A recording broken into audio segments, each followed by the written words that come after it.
Burning ships light up black water. You have been fighting for hours. You are standing on the bridge of your submarine. On the surface, in the middle of an enemy convoy you just tore apart. Tankers are going down behind you. Your torpedo tubes are almost empty. Your crew has been at battle stations since dark. You have enough kills tonight to go home a hero. Then word comes up from below. There is a second convoy, still ahead of you, still moving. Nobody would question you for turning for home. You are low on weapons, your men are exhausted, and every hour you stay here is another hour the destroyers have to find you. But those ships are carrying fuel and ammunition to men who will use them, and you are the only submarine in this strait tonight. Do you take what you already have and run for open sea? Or do you turn around with your last few torpedoes and go back in? If you were there right now, what would you do? Today, we meet the man who turned around. His name was Richard O'Kane. Before that night was over, he would command the most successful submarine in American history. For those 2 nights, the United States Navy awarded him its highest honor for valor, the Medal of Honor. 87 men sailed with him into that strait. 9 of them saw the morning, and not one of the men he lost was killed by a Japanese torpedo. Let's find out how he got there, and what it cost him. Let's find out. Before we begin, take a second to hit like and subscribe. 1911, Dover, New Hampshire. Richard Hetherington O'Kane was born there on February 2nd, the son of a scientist. His father, Dr. Walter Collins O'Kane, was a professor of entomology, a man who studied insects. A life spent looking closely at small things, pinned still under glass, on dry land. His son kept looking the other way, toward the New Hampshire coast, toward the harbor, toward the men who went down to the sea in ships. He did not go straight into the Navy. He went to Phillips Academy, then to the University of New Hampshire, his father's university, the safe road, the one already laid out for him. He left it. He wanted Annapolis, the United States Naval Academy, a congressional appointment, 1 seat, and dozens of young men competing for it. He got in May 1934. He graduated an officer of the United States Navy. It was the wrong decade to want a career at sea. The country was in the Depression. The fleet was small, promotion was slow, and there were more young officers than there were places to put them. The ones who wanted to rise wanted the big ships, battleships, cruisers, the ones with bands playing on deck when they pulled into port. Submarines were not that. In the 1930s, sailors called them pig boats, cramped, foul-smelling diesel fumes in your clothes and your food, no privacy and no daylight. A place careers went to be forgotten, and no man was ever assigned to one. You had to volunteer. O'Kane volunteered. He wanted something that worked alone, in the dark, close enough to the enemy to see his face. In 1938, he qualified for submarine duty and reported aboard USS Argonaut, one of the largest boats in the fleet. Then came December 1941. War found the Navy, and the Navy needed submarine officers who could fight, not just qualify. In early 1942, Lieutenant O'Kane was ordered to a new boat fitting out at Mare Island, California. Her name was USS Wahoo. He became her executive officer, second in command. Under her first captain, Wahoo went to war carefully, too carefully, some said. Her early patrols found few targets and sank fewer. Then, in December 1942, a new commanding officer took her over, Lieutenant Commander Dudley, Mush Morton. Morton was reckless by the old Navy's rules. He surfaced in daylight. He went looking for convoys instead of waiting for one to wander past. On his first patrol in command, Wahoo sank more shipping than she had in her entire career before him.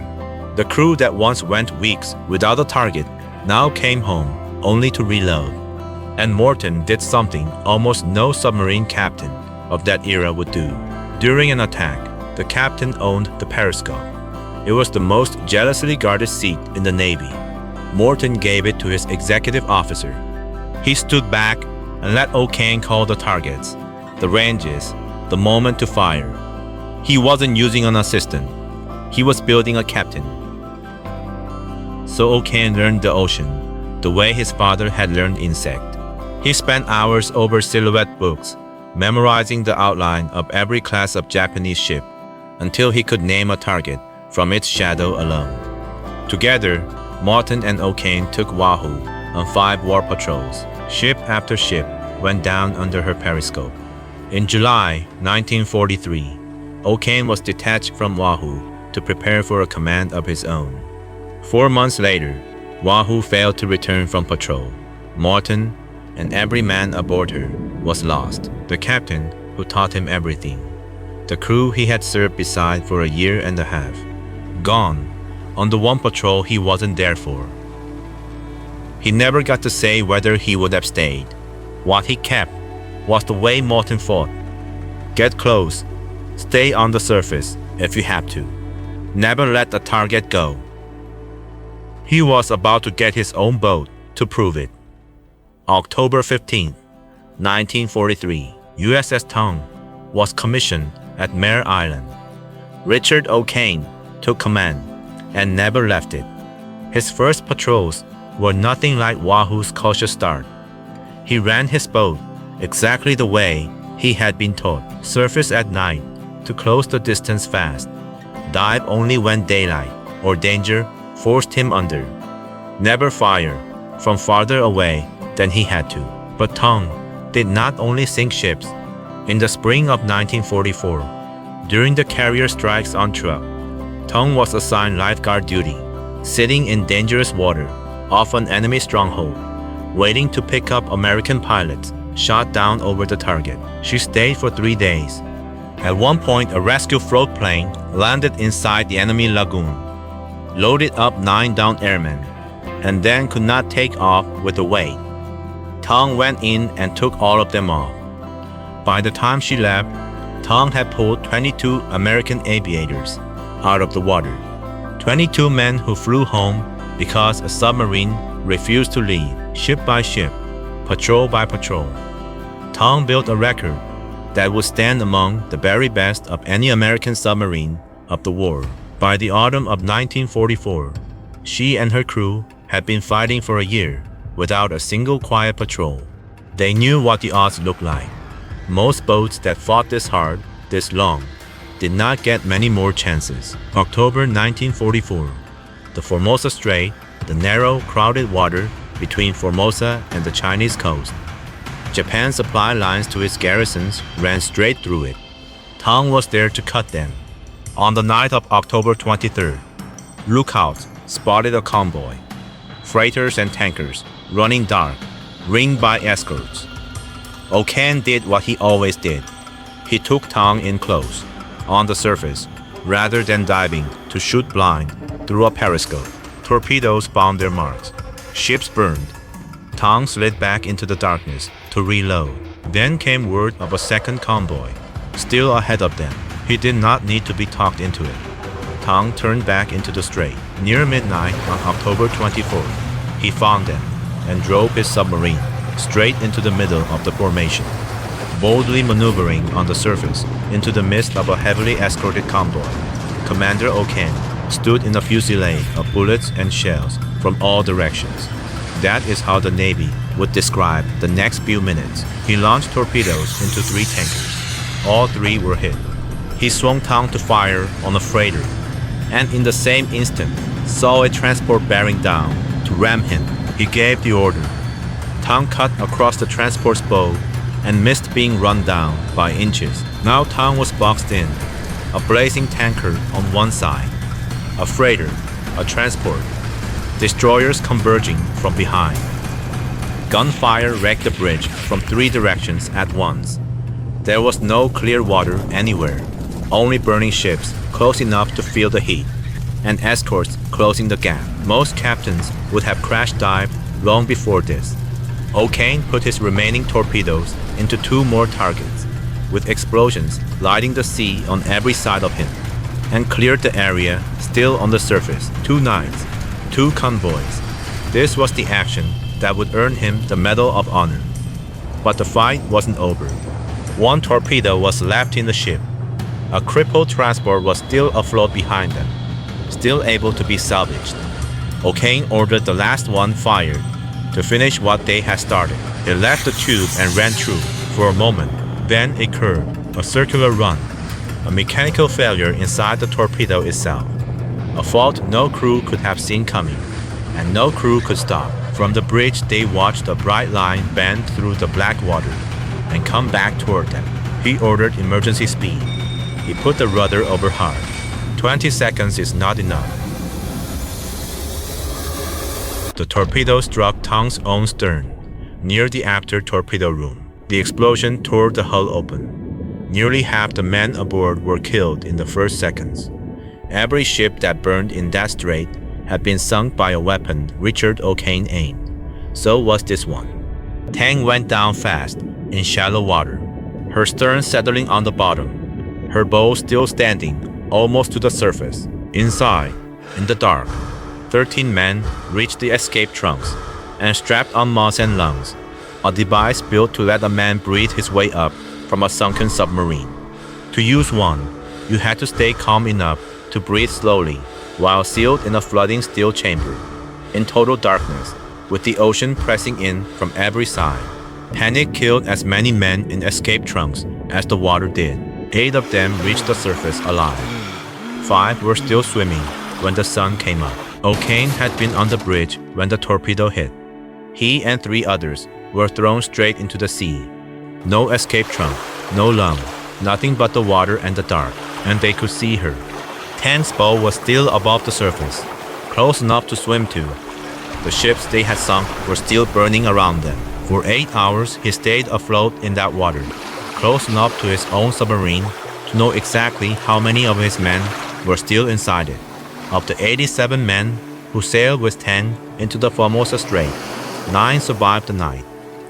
Richard O'Kane was one of them. At dawn, a Japanese escort ship pulled the survivors out of the water. The war, for them, was not over. It had only changed shape. Japan treated American submarine attacks on its merchant shipping as a war crime. That made O'Kane and his men more than prisoners. It made them defendants. They were taken to Ofuna, a camp that did not officially exist. The men held there were not registered as prisoners of war. The Red Cross was never told their names.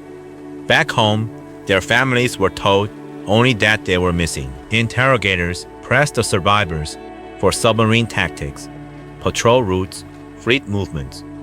They gave up nothing that mattered.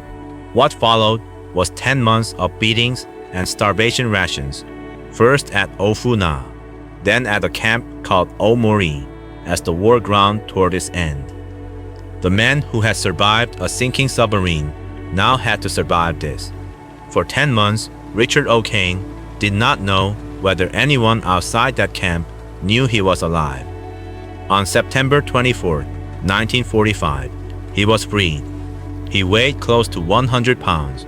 On March 27, 1946, President Harry Truman placed the Medal of Honor around his neck for the 2 nights in the Formosa Strait when he refused to leave a convoy unfinished, boxed in by burning ships and enemy destroyers. Richard O'Kane. He memorized 1,000 silhouettes so he would never mistake a target in the dark. He stayed on an open bridge through a hail of gunfire rather than dive and let a convoy go. He went back into the strait when no one would have questioned him for going home, and he became a hero. But there is a part of this the citation does not carry. Twice in that war, a crew he belonged to was destroyed. The first time, Wahoo, he was not aboard. He had been sent away to take a command of his own, and every man he left behind was lost. The second time, he was aboard. He was the one who gave the order to fire. He spent the rest of his life carrying bows. He stayed in the Navy. He was promoted to captain, commanded the submarine school at New London, and retired a rear admiral in California. And then, in retirement, he did the only thing that was left to do. He wrote them down in 1977, a book about Tang. In 1987, a book about Wahoo. 2 lost crews, 2 books, not a memoir about a man with a Medal of Honor. The patrols, the ordinary days, the names. He died on February 16, 1994, 2 weeks after his 83rd birthday, and was buried at Arlington. Going all the way has a price, and it is not always paid by the man who decides to go. Most of us will never stand on a bridge with burning ships on every side and no way out but forward. But every one of us knows that moment, the one where you have already done enough and you go one more round anyway. The extra ship nobody asked you to take. The hard call you could have let ring. The one more thing you did because stopping felt worse than continuing. We rarely get to know what that cost before we choose it. So ask yourself the question again, the one from the beginning. You have enough to go home. The second convoy is still out there. If you were there right now, on that bridge, in that dark, what would you do? This concludes this episode. Thank you for watching Forgotten Valor. Next, we'll meet another submarine captain, one who turned his boat into a weapon no admiral had ever imagined and brought every single man of his crew home alive. Please like, subscribe, and turn on notifications to support us. Thank you.